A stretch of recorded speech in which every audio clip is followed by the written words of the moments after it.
الحمد لله نحمده ونستعينه ونستغفره ونؤمن به ونتوكل عليه ونعوذ بالله من شرور أنفسنا ومن سيئات أعمالنا من يهده الله فلا مضل له ومن يضلل فلا هادي له وأشهد أن لا إله إلا الله وحده لا شريك له وأشهد أن محمدا عبده ورسوله أما بعد فإن خير الحديث كتاب الله وخير الهدي هدي محمد صلى الله عليه وسلم وشر الأمور محدثاتها وكل محدثة بدعة وكل بدعة ضلالة وكل ضلالة في النار. أعوذ بالله من الشيطان الرجيم.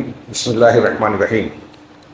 هذا وإن للطاغين لشر مآب جهنم يصلونها فبئس المهاد هذا فليذوقوه حميم وغساق وآخر من شكله أزواج هذا فوج مقتحم معكم لا مرحبا بهم إنهم صالوا النار قالوا بل أنتم لا مرحبا بكم أنتم قدمتموه لنا فبئس القرار قالوا ربنا من قدم لنا هذا فزده عذابا ضعفا في النار وقالوا ما لنا لا نرى رجالا كنا نعده من الأشرار اتخذناهم سخريا ام زاغت عنهم الابصار. محترم حاضرین، دین اسلام کی بنیادی اور ابتدائی تعلیمات کا ایک حصہ یہ ہے کہ اللہ رب العالمین کے یہاں انسانوں سے وہی دین، عقائد ہوں، اعمال و احکام ہوں، دین کا جو بھی حصہ ہو وہی دین اللہ کے یہاں قبول ہوگا جو اللہ کی نازل شدہ وحی کے مطابق ہوگا. اور اس کے لیے اللہ تبارک و تعالیٰ نے انبیاء کرام اور کتابوں کے انزال کا ایک سلسلہ قائم کیا جس کی آخری کڑی جناب محمد رسول اللہ صلی اللہ علیہ وسلم. اور یہ بات جو قرآن احادیث بیان کرتی ہیں، جو میں نے ابھی حقیقت بتائی کہ دین وہی ہوگا جو خالق و مالک رب العالمین جہان کو پیدا کرنے اور بنانے والے کا نازل شدہ ہوگا. یہ بات عقلی طور سے بھی ثابت ہوتی ہے. قرآن نے اس کی طرف بہت ساری جگہوں پر اشارہ کیا. ایک آیت کے ٹکڑے میں کہا الا لہ الخلق والامر، کہ سنو یہ بات دھیان رکھو کہ اللہ کی ہی مخلوق ہے، پیدا اس نے کیا تو حکم بھی اسی کا ہوگا. ایک دم سمپل لاجک، عقلی طور سے موٹی سی بات کہ جس نے کائنات کو پیدا کیا قانون اور نظام اسی کا چلے گا، دوسروں کا کیسے چل سکتا ہے؟ عقل بھی یہی کہتی ہے کہ کائنات کا رچنے والا، بنانے والا جو ہے، اس نے جہاں بنایا تو پوری کائنات کا نظام بھی وہی چلا رہا ہے. ستارے، پیڑ پودے، دریا، سمندر، چرند پرند وہ پیدا کرتا ہے. سورج چاند ستاروں کی گردش کرتا ہے، موسموں کی تبدیلی، رات و دن کی گردش، ساری چیزیں وہ کرتا ہے. تو دنیا میں انسان کیسے زندگی گزارے اس کا قانون بھی وہی بتائے گا. چنانچہ اللہ تبارک و تعالیٰ نے دنیا کے دیگر علوم کا ذمہ انسان کے حوالے کیا کہ اپنی عقل و شعور کا استعمال کر کے آپ ایجادات کیجئے، غور و فکر کیجئے، تجربات کیجئے، مشاہدات سے فائدہ اٹھائیے. لیکن دین کے معاملے میں وحی الہی پر انحصار کرنا ہوگا. اور اللہ تبارک و تعالیٰ نے لوگوں کو صراط مستقیم کا جواب دیتے ہوئے قرآن میں جا وجہ کہا کہ یہ محمد صلی اللہ علیہ وسلم آخری رسول پیغمبر ہیں، یہ تمہارے لیے نمونہ ہے ہر اعتبار سے، عقائد میں، اعمال میں، عبادات میں، معاملات میں، اخلاقیات میں، حلال حرام میں، ہر زندگی کے شعبے میں. دین کے طور پر جو کام کیا جائے گا وہ جناب محمد رسول اللہ صلی اللہ علیہ وسلم کی بنیاد پر ہونا چاہیے. سنت کے بغیر، سنت کی اتباع کے بغیر کوئی عمل، کوئی عقیدہ قبول نہیں. سنت عقیدے والا بھی، سنت عبادات میں بھی، سنت احکامات حلال حرام میں بھی. یہ ایک واضح اور بنیادی حقیقت ہے. مسلمانوں کو تو یہ سمجھنا ہی چاہیے. غیر مسلم، کافر، مشرک اگر اسے سمجھنا نہیں چاہتے، حجت اللہ بھی ان پر بھی پوری کرتا ہے، تو یہ بات کافی حد تک سمجھ میں آتی ہے کہ لوگوں نے اپنے الگ الگ لیڈر بنا رکھے ہیں، پیشوا، مذہبی پیشوا، ان کی باتوں کو مانتے ہیں، دین کا مقام اور حیثیت دیتے ہیں اور اسی کے مطابق زندگی گزارنا چاہتے ہیں. سمجھتے ہیں کہ ہم نیک کام کر رہے ہیں، نجات پا جائیں گے. لیکن بہت سارے مسلمان بھی، عجیب و غریب بات ہے، انتہائی عجوبہ کاری والی بات ہے کہ قرآن و حدیث کو ماننے کا دعویٰ کرتے ہیں، یہ آیتیں اور اس معنی کی مضمون کی باتیں پڑھتے رہتے ہیں، لیکن دین کے معاملے میں بہت سارے مقامات پر وہ اللہ اور رسول کی اطاعت کو چھوڑ کر، رسول کی امامت کو چھوڑ کر دوسروں کو امام بنا لیتے ہیں، رسول کا مقام دوسروں کو دیتے ہیں۔ یہاں پیری مریدی کا ایک اچھا خاصا گورکھ دھندا ہے عالم اسلام میں، پورے بہت بڑا فتنہ تصوف کے نام پر۔ مرید پیر کے ہاتھ پر بیعت کر لے تو اس کے آداب میں یہ ہے کہ اب مرید کو پیر کے ہاتھ میں ایسے ہی رہنا چاہیے جیسے مردہ غسل دینے والے کے ہاتھ میں رہتا ہے۔ ان کے یہاں آداب میں کہا جاتا ہے وہ جو کہہ دے مان لینا ہے، پوچھنا نہیں ہے کہ اللہ کا کلام کیا ہے، رسول کا فرمان کیا ہے۔ جو پیر صاحب کہہ دے وہی مرید کے لیے دین ہے۔ جیسے ہمارے یہاں تقلید کے معاملے میں کہا جاتا ہے کہ مقلد کے لیے امام کا قول حجت ہے۔ کہاں سے لائے بھائی بات؟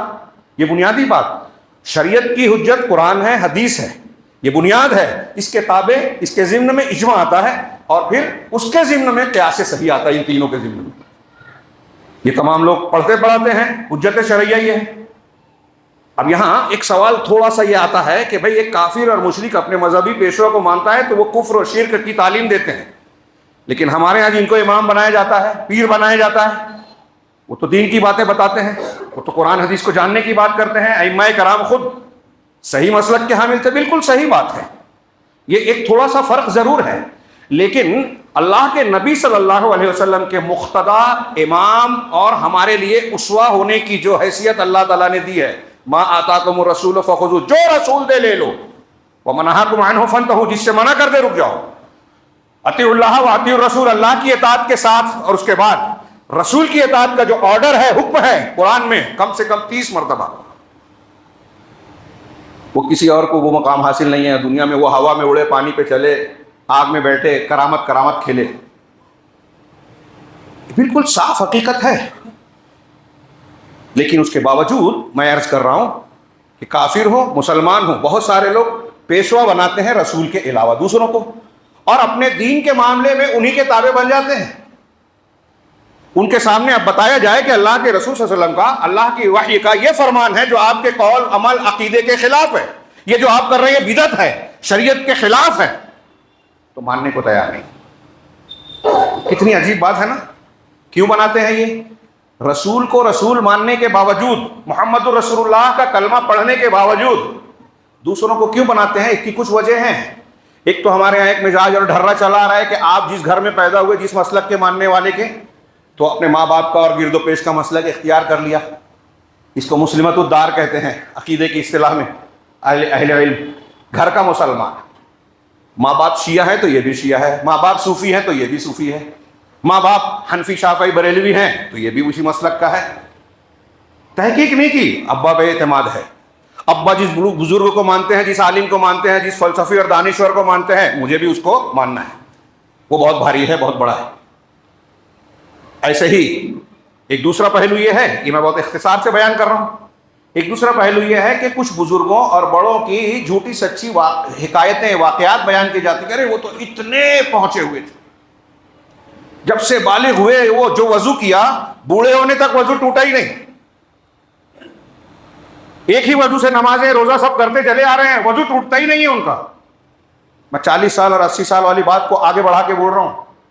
اگر ایسا ہو، کوئی شخص، کوئی بزرگ ہو بھی، تو کیا رسول کا مقام مل سکتا ہے اس کو؟ کتنی موٹی سی بات ہے، کسی عالم سے پوچھے۔ لیکن قبر پرست ہوں، تقلیدی مزاج کے لوگ ہوں، تصوف کی دکان چلانے والے لوگ ہوں، ان کا سرمایہ یہی ہے کہ لوگوں میں اللہ کی عظمت و کبریائی، جو انبیاء کا طریقہ تھا دعوت و تبلیغ کرنے میں، توحید، اللہ کی عظمت، کبریائی، ربوبیت، اس کی عظمت و جلال کو بیان کرتے تھے۔ یہاں اللہ کی توحید سے زیادہ بزرگوں کے عظمت بیان کی جاتی ہے کہ وہ تو ایسے تھے، وہ تو ہوا میں اڑتے تھے، وہ تو یہ جانتے تھے، وہ تو غصے میں آ گئے، تیش میں آ گئے تو ایسا کر دیا، پہاڑ اٹھا کے پھینک دیا، دریا کو غائب کر دیا۔ عجیب بات ہے، صحیح ہو یا غلط ہو، کسی کی عظمت اور بڑے مرتبے کے ہونے سے اس کو رسول کا مقام نہیں ملتا۔ یہ جو میں بیان کر رہا ہوں، یہ اتنی اہم بات ہے، اتنی ضروری بات ہے کہ اس سبق کو اچھی طریقے سے لوگوں کو ہلا ہلا کے پکڑ پکڑ کے سکھانے والی ہے، کیونکہ اس سے جنت اور جہنم طے ہوتی ہے۔ میرے ہاتھ میں جو کاغذ ہے، میں نے سوچا تھا کہ اپنی بات 2-4 جملے میں کہہ کے اصل مضمون قرآن کی آیتوں کے حوالے سے بیان کروں۔ اس میں متعدد آیات ہیں، قرآن نے مختلف مقامات پر بار بار ایک واقعے کا ذکر کیا ہے۔ کہ میدان محشر میں اور جہنم میں جہنمیوں کے درمیان جھگڑا بحث تکرار ہوگی. یہ جو میں نے آیتیں پڑھی تھی سورہ صاد کی، ایسی اور بھی 5-6 جگہ کی آیتیں ہیں، اس کا میں ترجمہ کرتا ہوں. اور یہ جو میں نے تمہیداً بیان کیا کہ آپ اور ہم اپنے دین کے معاملے میں اپنے آپ کو کس کے حوالے کر رہے ہیں، غور کیجئے. اور اس سے بھی کام نہیں چلے گا. جو لوگ تقلید، پیری مریدی، فلاں اور فلاں کو ماننے کے قائل ہیں، وہ یہ نہ سمجھیں کہ قیامت کے دن یہ کہہ کے چھوٹ جائیں گے کہ ہمیں نہیں سمجھتا تھا، ہم تو جاہل تھے، وہ بڑے تھے، لوگ مانتے تھے تو ہم نے بھی مان لیا. نہیں، یہ جواب نہیں چلے گا، خاص طور سے عقائد کے معاملے میں. اور یہ بات آپ کو ان آیتوں میں نظر آئے گی. میں تفصیل میں اپنی بات کرنے کی بجائے قرآن کی آیتوں کا ترجمہ بیان کر رہا ہوں معمولی سی وضاحت کے ساتھ. ھذا، یہ سورہ صاد کی آیت ہے. ھذا یہ جزا ہے، یعنی ان آیتوں سے پہلے اہل جنت کا تذکرہ ہے. اس کی طرف اشارہ کر کے کہا کہ یہ تو متقیوں کا جنت میں جو ہے انعام و اکرام ہوگا، جس کا تذکرہ پہلے کی آیتوں میں ہے. اس کے بعد اللہ نے جہنمیوں کا ذکر کیا اور فرمایا وَإِنَّ لِلطَّاغِينَ لَشَرَّ مَآبٍ، اور یقیناً سرکشوں کے لیے بہت برا مقام ہے، بہت برا ٹھکانہ ہے. سرکش جو حد سے تجاوز کرنے والا ہے، کفر کر رہا ہے، شرک کر رہا ہے، بدعت کر رہا ہے، نبی اور وحی کی تعلیمات سے ہٹ کر کسی اور چیز کو اختیار کر رہا ہے. یہاں ایک اور بھی بات ایک جملے میں ذکر کر دو کہ کچھ لوگ بظاہر یہ سمجھتے ہیں، اپنے آپ کو اہل حدیث کہتے ہیں، ہے وہ نہیں اہل حدیث، اپنی سنتے ہیں، میری جو سمجھ میں آیا میں مانوں گا.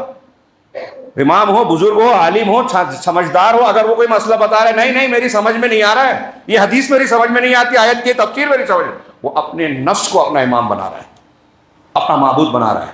ارأیت من اتخذ الہہ ہواہ، قرآن نے اسے بھی بیان کیا. چنانچہ اللہ کہہ رہا ہے کہ سرکش، وہ بھی سرکش ہیں، قرآن حدیث کو چھوڑ کے جو اپنی مانتے ہیں، اپنے کو بڑا مانتے ہیں.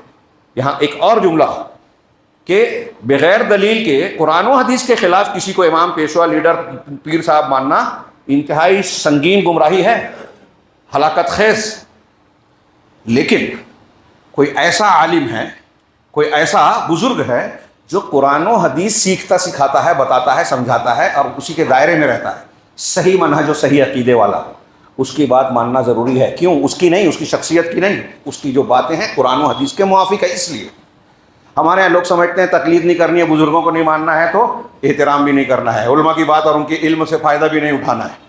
اور بہت سے لوگ ہمارے یہاں بے نیاز سمجھتے ہیں اپنے آپ کو، درس قرآن، درس حدیث، خطبات جمعہ سے، دین سیکھنے سے، علماء سے دور ہو جاتے ہیں. ساری گمراہیوں کی جڑ یہیں سے شروع ہوتی ہے کہ آپ علم اور اہل علم سے دور ہو جائیں. یہ ایک الگ موضوع ہی ہے اور بہت اہم موضوع ہے، لیکن یہاں ہم ان آیتوں پر نظر ڈالیں کہ یقیناً سرکشوں کے لیے بہت برا ٹھکانہ ہے جہنم. کون سا ٹھکانہ؟ جہنم ہے. یصلونہا، جس میں وہ داخل ہوں گے سرکش. فبئس المہاد، تو یہ کتنا برا بچھونا ہے. مہاد بچھونا جس پر آدمی لیٹتا ہے، کروٹیں بدلتا ہے، تو گویا یہ آگ کا بچھونا ہے، ہر طرف سے اس کو آگ گھیرے گی. فَلْيَذُوقُوهُ، لہذا اس عذاب کا مزہ چکھیں. حمیم و غساق، ہاذا چھوٹ گیا تھا، ہاذا فَلْيَذُوقُوهُ حمیم و غساق. یہ حمیم اور غساق ہے، انتہائی کھولتا پانی. حمیم جس کو اگر جہنمی منہ میں ڈال بھی لے تو اندر سے اتڑیاں اور پیٹ کی چیزیں کٹ کر باہر آ جائے گی. اوپر بہا دیا جائے تو کھانے، چمڑیاں، گوشت سڑ گل جائیں گے، مرے گا نہیں آدمی. حمیم کھولتا پانی. وغساق، اور جہنمیوں کے بدن سے نکلا ہوا گندا پانی، پیپ اور بدبودار مشروب ہوگا. وآخر من شکلہ ازواج، میں اس کی تفصیل میں نہیں جا رہا ہوں، آیتیں کئی ہیں. یہ جہنم کا تصور کیجئے، ہم سوچ نہیں سکتے. یہ جو ترجمہ ہی کر کے آپ تھوڑا سا وہ اندازہ لگائیے تو ہمارے لیے سننا برداشت کے لائق نہیں ہے. مطلب عجیب سا لگتا ہے، خوف ہوتا ہے. حقیقت میں اس کا جو مزہ، اس کی جو قباحت، شناعت اور اس کی تکلیف ہوگی وہ ہمارے تصور سے کہیں زیادہ ہے. اللہ ہمیں محفوظ رکھے. اللہ نے فرمایا وآخر من شکلہ ازواج، اور اس کے علاوہ بھی عذاب کے، تکلیف اور ایذا کے اور بھی قسم کے عذاب ہوں گے، شکلیں ہوں گی، ہاں، طرح طرح کے عذاب ہوں گے. اللہ تعالیٰ کی طرف سے کہا جائے گا ھذا فوج مقتحم معکم لا مرحبا بہم، کہ یہ جو لوگ جہنم میں جا چکے کہیں گے کہ یہ ایک جماعت، فوج ہاں تمہارے ساتھ جہنم میں داخل ہو رہی ہے، لا مرحبا بہم، ان کے لیے کوئی خوش آمدید نہیں ہے. رحب سے بنا ہے مرحبا، یعنی کشادگی فراخی، کوئی کشادگی نہیں ہے، خوش آمدید نہیں ہے. انہم صال النار، یہ بھی جہنم میں داخل ہونے والے ہیں جو تمہارے پیچھے آ رہے ہیں دوسری جماعت. قالو، تو جو بعد میں جائیں گے وہ کہیں گے ان پہلے والوں سے، قالو بل انتم لا مرحبا بکم، نہیں بلکہ تمہارے لیے خوش آمدید نہیں ہے. تم جو ہم پر طعن و تشنیع کر رہے ہو، طنز مار رہے ہو، تو انتم قدمتموہ لنا فبئس القرار، کہ تم نے یہ جو جہنم کا عذاب ہمارے سامنے آیا ہے نا، کفر اور شرک کے راستے پر چل کے، اللہ کی وحی اور دین رسول کی مخالفت کر کے، اسے تم نے ہی ہمارے لیے پہلے سے پیش کر رکھا تھا. تمہاری ہی تعلیم تھی، تم اپنے ہمارے سردار اور لیڈر بن کے بیٹھے تھے، امام بن کے بیٹھے تھے، ہم تمہارے پیچھے چلتے تھے، تو تم نے ہمارے لیے یہ پیش کیا ہے. فبئس القرار، تو یہ کتنا برا ٹھکانہ ہے. قالو، تو کہیں گے ربنا من قدم لنا ھذا فزدہ عضافا ضعفا من النار، کہ اے اللہ، یہ کہیں گے پے ہمارے پروردگار، جن لوگوں نے کفر شرک کی یہ رسم ہمارے سامنے پہلے سے پیش کی، یعنی ہم کو غلط تعلیم دی، دین کی غلط دین پر چلایا، ہمارے سامنے جہنم کے اس عذاب کو پیش کیا، تو وہ ہماری گمراہی کے بھی ذمہ دار ہیں. فزد ہو عذابا ضعفا من النار، تو ان کو جہنم کے دوہرے عذاب کی سزا دے کر بڑھا دے. ہم کو جو سزا دے رہا ہے نا، اس میں دگنا کر کے بڑھا دے ان کے عذاب میں. وقالوا ما لنا لا نرى رجالا كنا نعدهم من الاشرار، اور وہ کہیں گے کہ کیا ہمارے لیے کیا بات ہے کہ ہم ایسے لوگوں کو نہیں دیکھتے جن کو ہم برے آدمی سمجھتے تھے دنیا میں. مسلمانوں کو یہ برا سمجھتے تھے، خاص طور سے جو غریب ہیں، ٹوٹے پھوٹے ہیں. مکہ میں حضرت بلال، حضرت خباب، مصعب کیا نام ہے، سہیل رومی رضی اللہ عنہم، ان کو سرداران قریش بہت حقیر، چھوٹا اور برا سمجھتے تھے. آج بھی مسلمانوں کو طعن و تشنیع کیا جاتا ہے، حقارت کی نگاہ سے دیکھا جا رہا ہے، چھوٹا بنایا جا رہا ہے، الزام تراشیاں کیا، انتہا پسند، دہشت گرد، نہ جانے کیا کیا. تو یہ برا سمجھتے ہیں کفار و مشرکین. تو کہیں گے کہ وہ ہم کو نظر نہیں آ رہے ہیں، تو کہیں گے اتخذناہم سخریہ ام زاغت عنہم الابصار، کیا ہم نے انہیں مذاق بنا رکھا تھا، مطلب حقیقت میں وہ برے نہیں تھے، ہم نے ان کا مذاق اڑایا، ایسا تھا، یا ہماری آنکھیں، نگاہیں ان سے ٹیڑھی ہو گئی، وہ بھی جہنم میں ہمارے ساتھ موجود ہے، دکھائی نہیں دے رہے، پتہ نہیں کیا بات ہے. تو اللہ تبارک و تعالیٰ نے کہا ان ذالک لحق تخاصم اہل النار، یہ جہنمیوں کا آپس میں جھگڑنا، جدال کرنا، بحث و تکرار کرنا، یہ ہونے والا ہے، حقیقت ہے. یہ کوئی افسانہ کہانی اور ایسی ویسی بات نہیں ہے کہ آپ سنیں اور گزر جائیں. اگر قرآن کو آپ حق مانتے ہیں تو یہ دیکھ لیجئے، یہ طے ہے کہ یہ ہونا ہی ہے. اس تصور کیجئے جو لوگ ایسا کر کے جہنم میں جائیں گے، جن کے پیچھے جا رہے ہیں وہ بھی جہنم میں، جو پیچھے جو لیڈر بنے ہوئے وہ بھی جہنم میں، دونوں ایک دوسرے پر الزام لگائیں گے. اللہ تبارک و تعالیٰ سے قیامت کے دن یا جہنم میں جہنمی کہیں گے وقال، یہ دوسری جگہ کی آیت سورہ حمیم سجدہ کی. وقال الذین کفروا ربنا ارنا الذین اضلانا من الجن والانس نجعلہما تحت اقدامنا لیکونا من الاسفلین، کہ پروردگار ہمیں ان لوگوں کو دکھا ہمارے سامنے جو جن ہوں یا انسان ہوں، شیاطین الانس شیاطین الجنس. جیسے شیاطین بہکاتے ہیں، بہت سے انسان بھی بہکاتے ہیں، جن کو آپ اپنا لیڈر سمجھ لیتے ہیں، دوست سمجھ لیتے ہیں. تو اللہ تعالیٰ سے قیامت کے دن ایسے دوستوں جن سے دنیا میں ان سے محبت ہے، ان کے پیچھے آنکھ بند کر کے چل رہے ہیں، ان کے لیے لوگوں سے جھگڑا کرتے ہیں.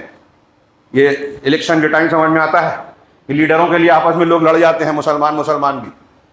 تو اللہ تعالیٰ قیامت کے دن یہ آپس میں کہیں گے کہ جنوں اور انسانوں میں جن لوگوں نے ہم کو گمراہ کیا، ارنا الذین اضلانا، جن لوگوں نے ہمیں گمراہ کیا، من الجن والانس، انسان جنوں میں سے ہو یا انسانوں میں سے، ہمارے سامنے لا پروردگار ہمیں دکھا، نجعلہما تحت اقدامنا، ہم انہیں اپنے پیروں تلے رون دیں گے، لیکونا من الاسفلین، تاکہ وہ دونوں جنوں انس ہوں وہ اسفلین میں سے ہو جائیں، اسفلین انتہائی نیچے. تو دو ترجمہ، دو معنی کیا لوگوں نے کہ وہ جہنم کے انتہائی نیچے کے طبقے میں چلے جائیں، اور ایک معنی یہ کہ من الاذلین، یعنی وہ انتہائی ذلیل اور رسوا ہو جائیں، ہم انہیں رون دیں.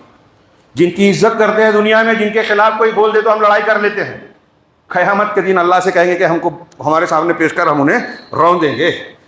اسی طریقے سے اللہ تبارک و تعالیٰ نے سورہ ابراہیم میں کہا، وقت نہیں ہے اس لیے میں صرف ترجمہ تیزی سے کر رہا ہوں. وَبَرَزُوا لِلَّهِ جَمِيعًا، اور سارے کے سارے لوگ اللہ تبارک و تعالیٰ کے سامنے آ جائیں گے، ظاہر ہو جائیں گے.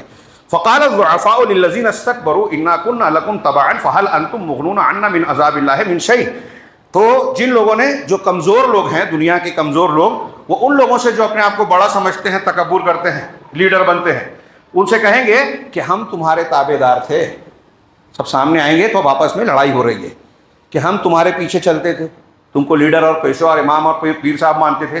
ہاں، فَهَلْ أَنْتُمْ مُغْنُونَ عَنَّا مِنْ عَذَابِ اللَّهِ مِنْ شَيْءٍ. تو کیا تم اللہ کے عذاب سے کوئی بھی چیز، کچھ بھی، من شیء پورا عذاب نہیں، کچھ بھی عذاب کا حصہ ہم سے ہٹا سکتے ہو، ہم کو اس سے بچا سکتے ہو؟ تو وہ جواب دیں گے قالوا لو ہدانا اللہ لہدیناکم، ارے اگر ہم کو اللہ ہدایت دیتا تو ہم تم کو بھی ہدایت دیتے. تو ہمارے پاس جب گمراہی تھی تو ہم نے تم کو بھی غلط راستے پہ چلایا، یا آپ چلتے رہے تم ہمارے پیچھے چلے.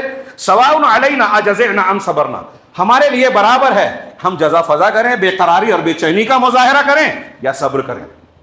بعض لوگوں نے اس کی تشریح میں کہا کہ جہنمی چیخ پکارنے کے بعد کچھ صبر بھی کریں گے کہ شاید ہم صبر کریں تو اللہ رحم کر دے. اس سے بھی کوئی فائدہ نہیں ہوگا، چیخ پکار سے بھی فائدہ نہیں ہوگا. تو اس کے بعد یہ کہیں گے کہ ہمارے لیے چاہے صبر کریں، چاہے چیخ پکار کریں، بے چینی کا مظاہرہ کریں، ہمارے لیے برابر ہے. ما لنا من محیص، ہمارے لیے کوئی بچنے کی جگہ، ٹھکانہ بھاگنے کی جگہ نہیں ہے. وقال الشیطان لما قضی الامر ان اللہ وعدکم وعد الحق، اور جب معاملہ فیصلہ ہو جائے گا میدان محشر میں تو شیطان کہے گا، یہ شیاطین جن کے پیچھے لوگ چلتے ہیں، جب فیصلہ ہو جائے گا تو کہے گا کہ اللہ تبارک و تعالیٰ نے تم سے سچا وعدہ کیا تھا، تم سے وعدہ کیا تھا جو حق وعدہ تھا، سچا وعدہ تھا. وَوَعَدْتُكُمْ فَأَخْلَفْتُكُمْ، اور میں نے ایک وعدہ کیا تھا، میں نے وعدے کیے تھے لیکن میں نے اپنے وعدے کی مخالفت کی. ہاں، وَمَا كَانَ لِي عَلَيْكُمْ مِن سُلطان، میرا تم پر کوئی دباؤ زور تھا نہیں، میں تم کو زبردستی نہیں کرتا تھا، کوئی میرا زور اور دباؤ نہیں تھا کہ تم میری بات نہیں مانو گے تو میں توڑ پھوڑ دوں گا. ہاں، تم پر کوئی دباؤ نہیں تھا. الا ان دعوتکم فاستجبتم لی، الا یہ کہ میں نے تم کو دعوت دی تو تم نے میری بات مان لی. شیطان ہم سے زبردستی نہیں کر رہا ہے، دکھاتا ہے خوبصورت بنا کر کہ اتنے لوگ شرک کر رہے ہیں تو ان کو برا مت بولو، بدعتی ہیں ان کو بولو گے تو بلا وجہ لوگ ناراض ہوں گے. ہاں، فحاشی بے حیائی کر رہے ہیں، سود کھا رہے ہیں، برا بولو گے تو ناراض ہو جائیں گے، حرام خوری کر رہے ہیں، بہت ساری چیزیں، آپ فیصلہ کر لیجئے. تو کوئی دباؤ نہیں تھا، امتحان تھا. میں نے تم کو بہکایا، سمجھایا، تم نے میری بات مان لی. فلا تلومونی ولوموا انفسکم، تو تم مجھے ملامت مت کرو، مجھ پر الزام مت دو، اپنے آپ کو برا بھلا کہو، ملامت کرو. ہاں، ولوموا انفسکم ما انا بمصرخکم وما انتم بمصرخی، میں تمہاری فریاد رسی کرنے والا نہیں ہوں. تم مجھ سے فریاد کرو تو میں کچھ سن لوں، فائدہ دے دوں، نہیں ہو سکتا. اور نہ ہی تم میری فریاد کو پہنچ سکتے ہو کہ میں تم سے فریاد کروں تو میرے کام آ جاؤ. انی کفرت بما اشرکتمونی من قبل، میں اس شرک کا انکار کرتا ہوں جو تم نے مجھے ٹھہرایا تھا، اللہ کا شریک بنایا دوسروں کو مجھے، تو میں اس کا انکار کرتا ہوں کہ میں اللہ کا شریک نہیں ہوں، نہ میں نے تم سے شرک کروایا. ہاں، ان الظالمین لهم عذاب الیم، یقیناً ظالموں کے لیے دردناک عذاب ہوگا. تھوڑی دیر کے لیے یہ قرآن ہے، قرآن اللہ کا کلام، مذاق نہیں ہے.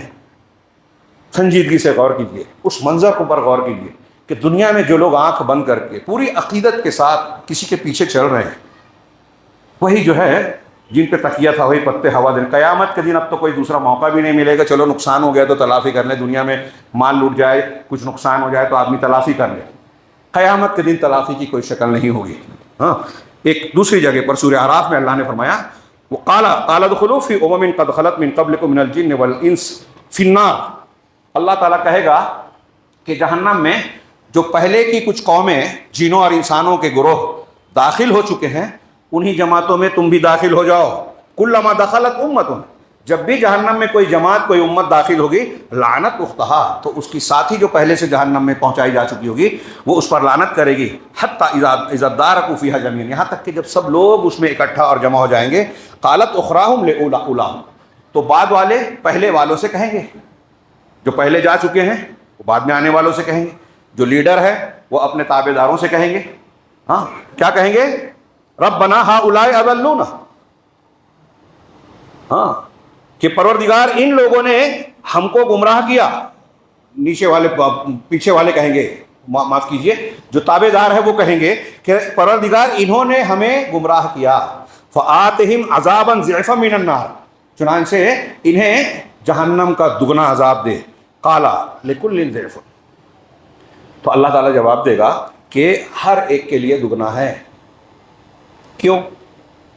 انہوں نے گمراہ کیا، اپنی دنیاوی مصلحتوں کے تحت غلط راستوں پر چلتے رہے، دنیا داری کے پیچھے چلتے رہے، اللہ اور رسول کی باتوں پر کیا کان نہیں دھرا، مانا نہیں، دلائل کو نظر انداز کر دیا، کچل دیا، مذاق اڑایا، رد کر دیا، اور تم ان کی طاقت قوت دیکھ کر ان کے پیچھے چل رہے تھے۔ تمہاری اپنی مصلحت تھی، ان کی اپنی مصلحت تھی، تو تمہاری وجہ سے ان کی سرداری قائم تھی، سرداروں کی سرداری ان کی وجہ سے، اور تم جب سمجھتے تھے کہ بھائی سردار کی وجہ سے ہمارا روزی روٹی کا معاملہ چل رہا ہے، تو دونوں ایک دوسرے کے فائدہ پہنچاتے تھے، مصلحت، دونوں نے عقل کا استعمال نہیں کیا، حق کو قبول نہیں کیا، دلائل کو قبول نہیں کیا جبکہ وہ واضح تھی، نبی کی بات کو نہیں مانا، تو کہا دونوں کے لیے دگنا ہے، وَلَٰكِن لَا تَعْلَمُونَ، لیکن تم علم نہیں رکھتے، سمجھتے نہیں۔ وَقَالَتْ أُولَاهُمْ لِأُخْرَاهُمْ، اور پہلے والے پیچھے والوں سے کہیں گے، بعد والوں سے کہیں گے، فَمَا كَانَ لَكُمْ عَلَيْنَا مِنْ فَضْلٍ فَذُوقُوا الْعَذَابَ، تو تم کو ہم پر کوئی فضیلت، کوئی برتری حاصل نہیں ہے، لہٰذا ہماری طرح تم بھی عذاب کا مزہ چکھو، بما کنتم تکسبون، جو تم کارستانیاں کرتے تھے، کمائی کرتے تھے۔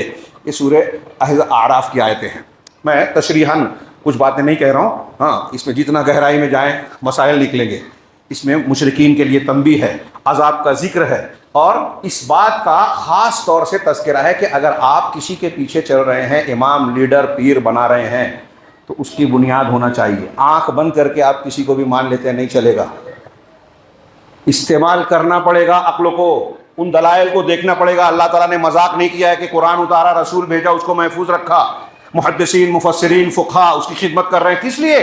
یہ دین محفوظ کس لیے ہے کہ آپ آنکھ بند کر کے کسی کی بھی بات مانیں کہ ماں باپ جو کر رہے ہیں، لوگ جو کر رہے ہیں وہ صحیح ہے، قرآن حدیث کو نہ دیکھیں؟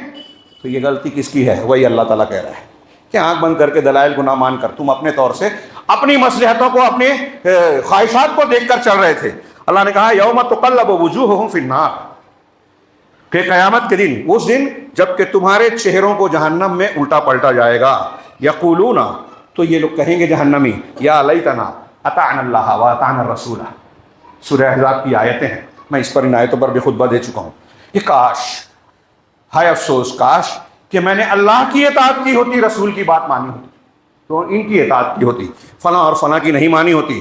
وقالوا ربنا، اور پھر یہ اتنا ہی نہیں کہ افسوس کریں گے، حسرت کریں گے کہ کاش اللہ اور رسول کی، قرآن حدیث کی بات مانے ہوتے، کاش، یہاں بولو تو کچھ لوگوں کو برا لگے گا، لیکن اس کو سمجھیں، کاش ہم اہل حدیث ہوتے، سلفی ہوتے، جو اپنے آپ کو اہل حدیث کہتے ہیں، وہ نہیں، جو عمل کرتے ہیں، سیکھتے ہیں، عقیدے کے طور پر اختیار کرتے ہیں، اپنے حقوق کو پہچانتے ہیں، کوشش کرتے ہیں کہ ہم اس کا حق ادا کریں۔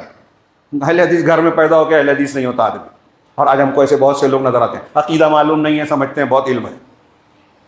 ہاں، کاش کہ ہم اللہ کی اور اس کے رسول، اللہ کی اطاعت کرتے، رسول کی اطاعت کرتے۔ وقالوا، اور کہیں گے، ربنا، پروردگار، انا اطعنا سادتنا وکبراءنا، کہ پروردگار ہم نے اپنے سرداروں اور اپنے بڑوں کی اطاعت کی۔ سادتنا سید کی جمع ہے، سردار، آقا، لیڈر، اور کبراءنا کبیر کی، بڑا، ہمارے جو بڑے تھے، ہمارے جو سردار تھے، ہم نے ان کی بات مانی، ان کے پیچھے چلتے رہے آنکھ بند کر کے۔ فَأَضَلُّونَ السَّبِيلَ، تو انہوں نے ہم کو راستے سے گمراہ کر دیا، بھٹکا دیا راستے سے۔ ربنا آتہم ضعفین من العذاب ولعنہم لعنا کبیرا، پروردگار ان کو ڈبل عذاب دے اور ان پر خوب لعنت فرما، اپنی رحمت سے دور کر دے۔ پھر سے غور کیجیے، یہ جو کسی لیڈر کو لیڈر مانتے ہیں، پیشوا کو پیشوا مانتے ہیں، کسی غلط امام کو، کفر اور شرک کے گمراہ کرنے والے امام کو امام مانتے ہیں، اس کی بات، اس کے خلاف دنیا میں ایک جملہ سن کر لڑائی کرتے ہیں، اس کا دفاع کرتے ہیں، اس کے لیے قربانی دیتے ہیں، قیامت کے دن کہیں گے کہ ان پر لعنت کر، جہنم میں کہیں گے، اور ان کو، ہم کو جو عذاب دے رہا ہے نا، اس کا دگنا، ڈبل عذاب دے۔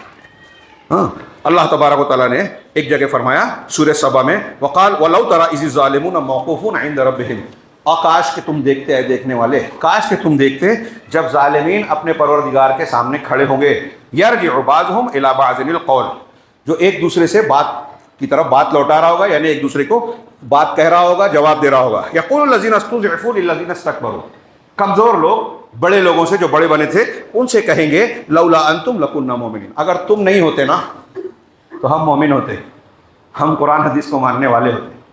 تم نے بہکایا، تم نے بھٹکایا، غلط راستہ بتایا اور تم کو لیڈر اور پیشوا مان کر پیر مان کر ہم نے غلط راستہ چن لیا، قرآن حدیث کو چھوڑ دیا.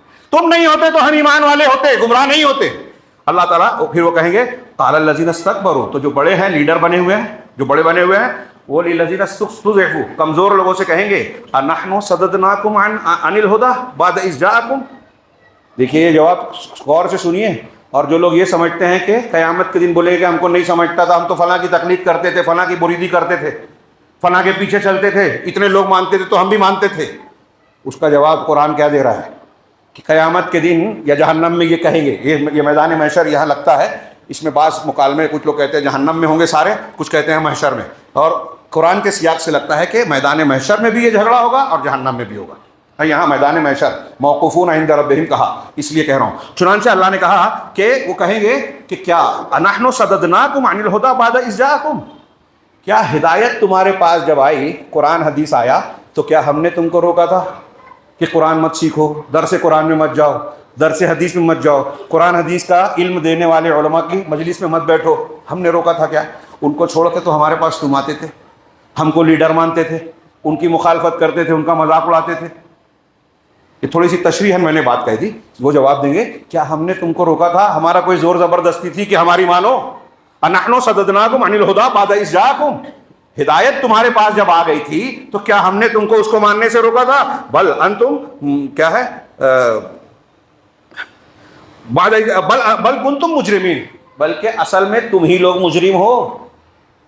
جرم اور گناہ تمہارا اپنا ہے، ہماری کوئی غلطی نہیں ہے، ہم نے کوئی زور زبردستی نہیں کی. تو وہ جواب دیں گے وقال الذین استضعفوا للذین استکبروا، تو جو کمزور ہیں وہ بڑے سے کہیں گے، جو بڑے بنے ہیں ان سے کہیں گے ارے آج تم اپنا دامن جھٹک رہے ہو، کہہ رہے ہو کہ ہم نے زور زبردستی نہیں کی، بہکایا نہیں. ارے بل مکر اللیل والنہار اذ تأمروننا ان نکفر باللہ ونجعل لہ اندادا، کہ ارے رات اور دن تم تو فریب کرتے ہوئے، فریب کر کے ہم کو حکم دیا کرتے تھے کہ ہم اللہ کے ساتھ کفر کریں اور اللہ کے لیے ہمسر بنائیں، اللہ کے بات کی بجائے کسی اور کی بات کو مانیں، کسی اور سے محبت کریں جیسی اللہ سے ہونی چاہیے، دوسروں سے محبت کریں. اندازہ کے معنی کی وضاحت کر رہا ہوں. تو یہ مکر اللیل والنہار، ہم جو اردو میں بولتے ہیں نا کہ دن رات اس کا یہی کام ہے، عربی میں یہ مشہور ہے، یعنی بس تمہارا کام ہی یہی تھا کہ ہم کو بہکاتے تھے، دباؤ ڈالتے تھے. آج کل چل رہا ہے، دیکھیے جو لیڈر بنے ہیں، حکومت میں ہیں، دباؤ ڈالتے ہیں، مخالفت کوئی کیا گرفتار کر لیا، ایجنسیوں کو استعمال کر لیا تو لوگ دبے رہتے ہیں، سچی بات بھی بولنے نہیں بولتے. جج لوگ فیصلہ غلط کر رہے ہیں، لوگ شکایتیں کر رہے ہیں آج. تو کیا یہ امتحان ہے؟ فرعون ہر دور میں رہیں گے؟ آپ فرعون کے ڈر سے اللہ کی بات چھوڑ کے اس کی بات ماننے لگو، حق کو بیان نہ کرو، جھوٹ کو سچ اور سچ کو جھوٹ بولنے لگو. پوری میڈیا یہی کر رہی ہے، سرکاری ایجنسیوں کی اکثریت یہی کر رہی ہے. سچ بولنے والوں پر جو ہے مصیبتیں آ جاتی ہے، ہمارے گھروں اور سماج اور معاشرے میں آتی ہے. یہاں بدعت اور شرک کا رد کرنے پہ مسلمان کو اعتراض ہو رہا ہے، ارے یہ تو توحید کرتے رہتے ہیں، یہ تو اختلافی مسئلہ بیان کرتے ہیں. یہ اللہ کے رسول پر بھی اعتراض کر رہے ہیں. کیا اللہ کے رسول صلی اللہ علیہ وسلم نہیں بتایا؟ جو میں مضمون بیان کر رہا ہوں، اللہ کے رسول نے فرمایا کہ انما اخاف علی امتی الائمۃ المضلین. بہت اہم بات ہے کہ میں اپنی امت پر، مجھے جس بات کا ڈر ہے وہ گمراہ کرنے والے لیڈروں کا ہے. ایسے پیشوا جو گمراہ کریں گے، لوگ آنکھ بند کر کے ان کے پیچھے چلیں گے، مجھے اس کا ڈر ہے. بہت ساری چیزیں ڈر کی ہیں، اللہ کے رسول انما سے کہہ رہے ہیں مجھے بس اسی کا ڈر ہے. کتنا بڑا معاملہ ہے یہ، چھوٹی موٹی بات نہیں ہے. تو نبی صلی اللہ علیہ وسلم کہہ رہے ہیں، تو اب ایک آدمی گمراہی کے راستے کی دعوت دے رہا ہے تو اس کو ہم بیان کریں کہ نہ کریں؟ اللہ کے رسول نے بیان کیا، ہم نہ کریں کہ خیانت ہے. یہ بھی ایک دباؤ ہے گمراہ کرنے کا طریقہ کہ سچی بات بولو بھی نہیں تو وہی جہنم میں پھر لڑیں گے کہ آپ بولنے سے منع کرتے تھے. اب وہ ان کو جب الزام دیں گے، چنانچہ کہیں گے کہ دن اور رات میں تم ہم کو یہ حکم دیا کرتے تھے مکر کر کے کہ ہم اللہ کے ساتھ جو ہے کفر کریں اور اس کا ند اور ہمسر بنائیں، ان کے ہمسر بنائیں. وہ اسر الندامۃ لما رأوا العذاب، یہ جملے سے بھی پتہ چلتا ہے کہ یہ میدان محشر میں ہوگا کہ اور یہ لوگ ندامت و حسرت کو اپنے دل میں چھپائیں گے جب عذاب کو دیکھیں گے. عذاب جب سامنے آئے گا، مطلب اس کے 2-3 معنی ہوں گے. ایک معنی جو واضح ہے یہ کہ بظاہر ایک دوسرے سے لڑیں گے کہ تمہاری وجہ سے ہم گمراہ ہوئے، وہ کہیں گے نہیں تمہاری وجہ سے، ہم نے تم پر زور زبردستی کی کہ کیا، دونوں ایک دوسرے کو الزام دے رہے ہوں گے، لیکن اندر ان کے دل میں یہ اعتراف ہوگا کہ غلطی ہماری خود کی بھی ہے، اسی لیے ندامت کو چھپائیں گے، ہاں اپنے دل میں رکھیں گے۔ وَجَعَلْنَا الْأَغْلَالَ فِي أَعْنَاقِ الَّذِينَ كَفَرُوا، اور جن لوگوں نے کفر کیا ہم ان کے گلوں میں طوق ڈال دیں گے، ان کے ہاتھ پیر کے ساتھ ایسی زنجیر، ہاں 70 گز کی، جس کو سورہ حقہ میں کہا سلسلۃ ذرعها 70 ذراعا، ہاں 70 گز کی اس بیڑی میں، طوق میں اس کو لپیٹ کر ہاتھ کے ساتھ پیر اور پیر کے ساتھ گردن میں وہ طوق ہوگا، ڈال دیں گے۔ هل يجزون الا ما كانوا يعملون، کہ انہیں بس ان کے کارستانیوں اور اعمال کا ہی بدلہ دیا جائے گا، اللہ تعالیٰ کوئی ظلم نہیں کرے گا۔ یہ اس سلسلے کی ایک آخری آیت پیش کر دوں، حالانکہ اس کے علاوہ بھی آیتیں ہیں سورہ مومن کی۔ وَإِذْ يَتَحَاجُّونَ فِي النَّارِ، اور جب جہنم میں یہ لوگ آپس میں جھگڑیں گے، جھگڑا کریں گے جہنمی، فَيَقُولُ الضُّعَفَاءُ لِلَّذِينَ اسْتَكْبَرُوا، تو ضعفاء کمزور مستكبرین سے، بڑوں اور سرداروں سے کہیں گے اِنَّا كُنَّا لَكُمْ تَبَعًا، ارے ہم تو تمہارے تابع دار تھے، فَهَلْ أَنْتُمْ مُغْنُونَ عَنَّا نَصِيبًا مِنَ النَّارِ، تو کیا تم جہنم کی عذاب کا کچھ حصہ، نصیباً کہا، آگ پورا عذاب نہیں کہا، جہنم کے عذاب کا کچھ حصہ ہم سے ہٹا سکتے ہو، اس سے سلسلے میں ہمارے لیے کافی ہو سکتے ہو؟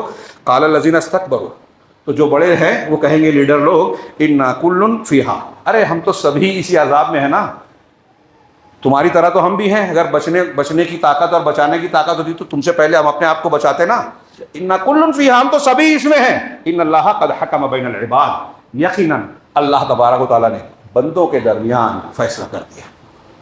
اب اللہ کا فیصلہ کوئی ٹال بدل نہیں سکتا۔ یہ جو بولتے ہیں کہ فلاں پیر صاحب کے، فلاں بزرگ کے، فلاں کو الگ الگ نام دے دیا، جو ہے نہیں، وہ غوث ہیں، وہ قطب ہیں، وہ ابدال ہیں، فلاں ہیں، یہ ہم نے نام رکھ لیا، اللہ نے کوئی دلیل نہیں اتاری، تو وہ بچا لیں گے، ان کا دامن پکڑ لیں گے، وہ سفارش کر دیں گے۔ نہیں، اللہ کا جب فیصلہ ہو جائے گا تو حضرت ابراہیم بھی اپنے باپ کو نہیں بچا پائیں گے، اللہ کے رسول صلی اللہ علیہ وسلم اپنے والدین کو، اپنے چچا ابو طالب کو جو ہے اگرچہ دنیا میں ساتھ دیا تھا کفار کے مقابلے میں، لیکن ایمان نہیں لائے تھے، اس لیے جہنم سے نکال نہیں سکیں گے۔ نوح علیہ السلام اپنے مشرک بیٹے کو بچا نہیں سکیں گے۔ اللہ نے فیصلہ کر دیا، بندوں کے درمیان جواب یہ ملے گا۔ اب یہ پورا مضمون سامنے رکھیے، ہاں اب میں نے یہ جو الگ الگ آیتیں پیش کی ہے، ہاں کچھ لوگوں کو لگ رہا ہوگا کہ ایک ہی بات کو دہرا رہے ہیں، میں یہ بتانا چاہ رہا ہوں کہ اللہ تبارک و تعالیٰ نے، رب العالمین نے ایک مضمون کو قرآن میں بار بار ذکر کیا تو اسے ہمیں سنجیدگی سے پڑھنا چاہیے، اس کی ہمیں ضرورت ہے۔ آج مسلمانوں کی بڑی تعداد اس سبق سے محروم ہے، اور قرآن و حدیث اور وحی الہی کے مقابلے میں فلاں اور فلاں کو امام بزرگوں پیشوا دوست بنا کر رکھا ہے، ان کے طریقے پہ چلتے ہیں اور خوش ہیں، بحث کرتے ہیں، دلیل دیتے ہیں، اہل حق کی مخالفت کرتے ہیں، ارے یہ تو توحید کرتے ہیں، ارے یہ تو شرک اور بدعت کا رد کر کے جو ہے اختلاف پیدا کرتے ہیں، مسلمانوں کی ایسی حالت ہے۔ مسلمانوں کی بری حالت شرک اور بدعت کی وجہ سے ہی ہے، جتنی برائی، جتنی شرک اور بدعت آئے دشمن اتنا مسلط ہوں گے۔ اس سے پہلے میں نے علامہ ابن تیمیہ کے مدلل بات قرآن کی آیتوں سے دلیلیں دے کے بیان کیا ہے کہ مسلمان جب جب شرک اور بدعت میں آلودہ ہوں گے، ملوث ہوں گے، تب تب اللہ تبارک و تعالیٰ کا عذاب آئے گا، دشمن کی طاقت چلے گی، مسلمانوں پر کوئی دشمن حاوی ہو ہی نہیں سکتا جب تک کہ خود مسلمان شرک اور بدعت سے مغلوب نہ ہو جائے۔ لکھ لیجئے یہ بات۔ چنانچہ نتیجہ کیا ہے؟ یہ ایک آخری آیت، نتیجہ اپنے الفاظ میں کہنے کی بجائے قرآن ہی کے الفاظ میں، سورہ فرقان کی آیت، بہت مشہور آیت، اللہ نے فرمایا وَيَوْمَ يَعَضُّ الظَّالِمُ عَلَىٰ يَدَيْهِ، ظالم اس دن اپنے ہاتھوں کو دانت سے کاٹے گا، چبائے گا، ہاں یقول کہے گا، ہاتھوں کو حسرت سے، افسوس سے، حسرت اور افسوس کوئی فائدہ نہیں دے گا، صبر کرنا کام نہیں دے گا، یہ دنیا کا موقع ہے جس میں ہم گوا رہے ہیں، تو کہے گا ظالم آدمی اس دن دانتوں سے اپنے ہاتھوں کو چبا چبا کر کہے گا، یقول یا لیتنی اتخذت مع الرسول سبیلا، اے کاش کہ میں نے رسول کے ساتھ راستہ پکڑا ہوتا، جو میں نے شروع میں بیان کیا کہ اللہ وہی دین قبول کرے گا جو رسول کے دین کے موافق ہو، آپ کا وہی عقیدہ اللہ مانے گا، قبول کرے گا جو اللہ کے رسول کے عقیدے کے مطابق ہو، آپ کی وہی نماز، روزہ، حج، زکوٰۃ، تلاوت، صدقہ و خیرات، ذکر و اذکار، عبادتیں قبول کرے گا جو اللہ کے رسول نے بتائی، جو پیر صاحب نے بتائی، خواب اور کشف کے حوالے سے بتائی گئی ہے، نہیں ہے، قرآن حدیث سے تعلق نہیں ہے، جس میں شرک اور بدعت ہے، جس میں سنت کی مخالفت ہے، وہ ذکر و اذکار بیکار ہے کیونکہ سنت کے خلاف ہے۔ ہر جمعہ میں اللہ کے رسول صحابہ کے سامنے کہتے تھے ہر نئی چیز دین میں بدعت ہے، ہر بدعت گمراہی، کیوں؟ بلا وجہ کہتے تھے۔ صحابہ بدعتی تھے کیا؟ کتنا ضرورت ہے اس سبق کی۔ کتنے مسلمان آج ذکر و اذکار، دعائیں، عبادتیں، نئی نئی طریقے کی عبادتیں، نئے نئے تہوار منا رہے ہیں، یہ سب بدعت کر رہے ہیں۔ کتنے مسلمان اللہ کے اسماء و صفات کے سلسلے میں بدعت کے مرتکب ہیں؟ پوچھیے آج ہندوستان میں تو بہت ساری تعداد یہ کہے گی مسلمانوں کے اللہ کہاں ہے، تو کہے گے ہر جگہ ہے۔ غلط جواب ہے، بالکل غلط۔ ان سے کہیے کہ اللہ ذات کے ساتھ عرش پر ہے، علم احاطے قدرت کے ساتھ ہر جگہ ہے۔ بہت سے لوگ نہیں مانتے، میری خود کئی لوگوں سے بحث ہوتی ہے۔ یہ اشعری ماتریدی عقیدہ ہے جو ہمارے یہاں دیوبندی حضرات، بریلوی حضرات قبول کیے بیٹھے ہیں، بالکل کفریہ عقیدہ ہے یہ۔ امام ابو حنیفہ اس کو کفر کہتے ہیں۔ منبر رسول سے بہت ذمہ داری کے ساتھ کہہ رہا ہوں، اور عقیدے کی ان بحثوں پر وہ ہم چھیڑتے بھی نہیں۔ لوگ بولتے ہیں، ہمارے شعراء کہتے ہیں ہر چیز میں اللہ ہے، ہر جگہ اللہ ہے۔ یہ ہندوؤں کا عقیدہ ہے وحدت الوجود کا، دنیا کا سب سے گھناؤنا شرک ہے۔ کتنے اسماء و صفات جو قرآن حدیث سے ثابت ہے، اس میں جو رسول اللہ صلی اللہ علیہ وسلم کا طریقہ تھا ماننے کا، اس طریقے سے مسلمان آج ہٹا ہوا ہے۔ تقدیر کے سلسلے میں گمراہیاں، کچھ لوگ حدیثوں، صحیح حدیثوں کا انکار کر رہے ہیں، کچھ لوگ تحریکیت کے نام سے حوالے سے بہت سارے گمراہ فرقوں کی بدعتوں کو اختیار کیے، کہیں باطنیت ہے، کہیں رافضیت ہے، کہیں خارجیت ہے، کہیں صوفیت ہے۔ اللہ کے رسول صلی اللہ علیہ وسلم کی سنت سے ہٹا ہوا ہر معاملہ ملے گا۔ یہ کیوں ہے؟ اس لیے کہ غلط لوگوں کو پیشوا بنا رکھا۔ تو ایسے لوگ اللہ ہمیں ان لوگوں میں نہ کرے۔ قیامت کے دن کہیں گے یا لیتنی اتخذت مع الرسول سبیلا، کاش کہ میں رسول کے ساتھ پکڑا ہوتا، اہل حدیث ہوا ہوتا، قرآن حدیث کو ہر معاملے میں سنت کو مانا ہوتا۔ یا ویلتا لیتنی اتخذت لیتنی لم اتخذ فلانا خلیلا، کاش کہ میں نے، ہائے افسوس، ڈبل کہا، کاش، ہائے افسوس کہ میں فلاں کو اپنا خلیل نہ بنایا ہوتا، فلاں کو جگری دوست نہیں بنایا ہوتا۔ کیوں نہیں بنایا ہوتا؟ لقد اضلنی عن الذکر بعد اذ جاءنی، اس نے الذکر سے، قرآن حدیث سے، شریعت سے مجھ کو گمراہ کر دیا میرے پاس آ جانے کے بعد۔ قرآن حدیث ہے ہمارے پاس، لیکن اس کو چھوڑ کے ہم فلاں اور فلاں کی بات مان رہے ہیں۔ یہ حسرت میں کہے گا کہ قرآن حدیث آنے کے بعد میں نے فلاں کو خلیل بنایا تھا، اس کی بات مانی۔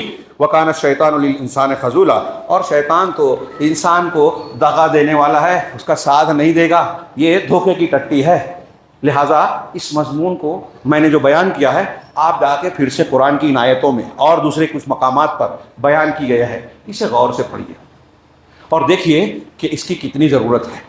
دوسروں کی پیچھے چلنے سے بچ کر، ارے جب ہم یہ بیان کرتے ہیں، ہمارے علماء بھی بیان کرتے ہیں حکومت کے سامنے کہ اگر اللہ نے کسی چیز کو حرام کیا تو رسول بھی حلال نہیں کر سکتے، تو پھر اللہ اور رسول کے حرام کو امام صاحب، پیر صاحب کے حلال تحلیل و تحریم کیسے حق دیتے ہیں؟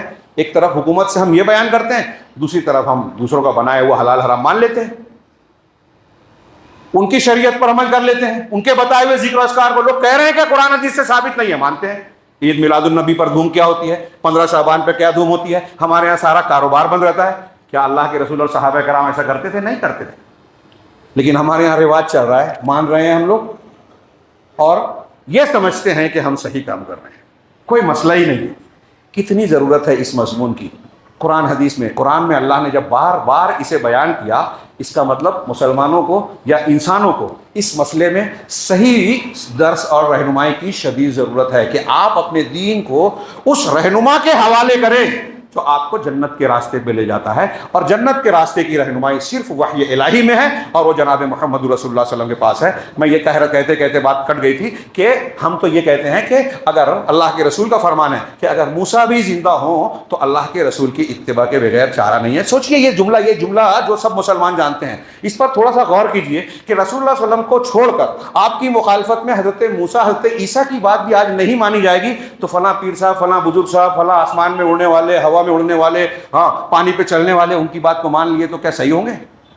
اللہ رب العالمین ہم کو رسول کا ساتھ پکڑنے والا بنائے، اور قیامت کے دن دنیا میں اور آخرت میں ہر قسم کے فتنے اور عذاب سے محفوظ رکھے۔ اقول قولی ھذا واستغفر اللہ لی ولکم ولسائر المسلمین، وصلی اللہ علی نبینا محمد۔ بارک اللہ لنا ولکم فی القرآن المجید، ونفعنا وإیاکم بالآیات والذکر الحکیم، انہ تعالی جواد کریم ملک بر رحیم۔